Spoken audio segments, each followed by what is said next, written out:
నువ్వే చెప్పినావు సినిమాలలో నీకు తల్లి ఉన్నట్టు పక్క రాష్ట్రం వాడికి కూడా తల్లి ఉంటుందా అన్నావు. ఎస్ ఉంటుంది. మరి మా తల్లి ఉంది కదా. తెలంగాణ ఆంధ్ర విడిపోయిన తర్వాత తెలుగు తల్లి వేరు, తెలంగాణ తల్లి వేరైంది కదా. నువ్వు మా తెలంగాణ తల్లిని అవమానించినట్టు కదా. నువ్వే చెప్పినావు కెమెరామ్యాన్ గంగలో, సార్ అన్ని రాష్ట్రాల తల్లులకు ఉన్నట్టు అంటే నా పక్క తల్లి అంటే నీకు ఇష్టం లేదంట ప్రకాష్ రాజు. సరే అది విలన్ క్యారెక్టర్ కాబట్టి నాకు ఇష్టం లేదని అంటాడు. అంటే నువ్వు ఆ క్యారెక్టర్లో ఉన్నావు, నీకు ఇష్టం లేదు ఇప్పుడు. అంటే నీ తెలుగు తల్లి నీకు ఇష్టం ఉంది కానీ తెలంగాణ తల్లి నీకు ఇష్టం లేదు.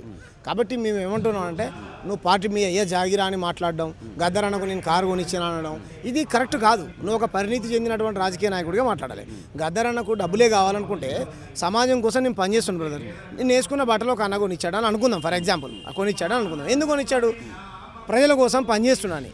గద్దరన్న ఆయన ఆటతోని, మాటతోని, పాటతోని కొన్ని వందల వేల మందిని విప్లవ భావజాలం వైపు నడిపించినని వీళ్ళే చెప్తారు.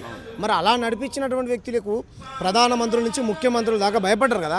ఆయన తప్పుగా అనుకోకూడదు కానీ నీ పిసకుంట్ల కారు 80 లక్షల రూపాయల ఎంతైతే 8 లక్షల రూపాయలు ఎంతైతే చెప్పు. నువ్వేమైనా పెద్ద బెంజ్ BMW కొనిచ్చినావా? ఏదో చిన్న కారు కొనిచ్చినావంట. ఎంత అయి ఉంటుంది బ్రదర్? 8 లక్షలు అయి ఉంటుంది. గద్దరనుకో లెక్కన 8 లక్షల పైసలు కావాలనుకుంటే చెప్పు, మాట చెప్తున్నా నేను. కాబట్టి ఇది సరైనటువంటిది కాదు. నువ్వు ఒక చెయ్యితో సహాయం చేస్తే ఇంకో చెయ్యి కూడా తెలియకూడదు.